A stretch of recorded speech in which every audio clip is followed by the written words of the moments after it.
অনেকে আমাকে বলে আমার কপালটা ভীষণ খারাপ, এত ভালোবাসার পরও আমি তাকে পেলাম না, আমি হেরে গেছি, আমি ব্যর্থ। কিন্তু আমি বলবো আপনার কপালটা মোটেও খারাপ না। কপালটা তো ওই বোকাটার খারাপ যে আপনার মতো একটা খাঁটি সোনাকে চিনতে পারেনি। ব্যর্থ আপনি হননি, ব্যর্থ সে হয়েছে, আর যার মাসল সে সারাটা জীবন দিয়ে যাবে। আমরা ভুলটা কোথায় করে জানেন? গুরুত্ব না দেওয়া মানুষগুলোর কাছে আমরা গুরুত্ব খুঁজতে চাই। সত্যিকারে ভালোবাসা মানুষগুলোকে আল্লাহ খুব বেশি কষ্ট দেয় না।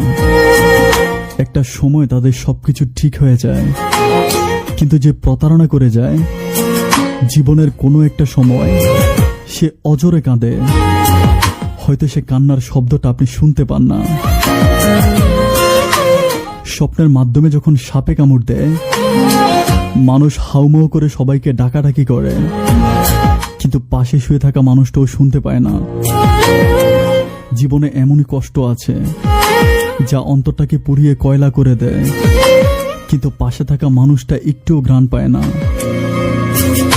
পৃথিবীতে যেমন সব কষ্ট সবাইকে বলা যায় না, তেমনি মনের অনেক কষ্ট মনের মানুষগুলোও বুঝতে পারে না। মাঝে মাঝে গভীর রাতে গহীন আকাশে একলা একটা পাখি ডাকাডাকি করে উড়ে বেড়ায়। পাখির ওই ডাকের শব্দ তারাই বুঝতে পারে যারা চার দেওয়ালের মাঝে ঘুমরে ঘুমরে কাঁদে। জীবনটা যদি সিনেমার মতো হতো তাহলে একটু বর্ষা পেতাম, হয়তো শেষের দিকে সবকিছু ঠিক হয়ে যাবে। সুখে থাকার দুটো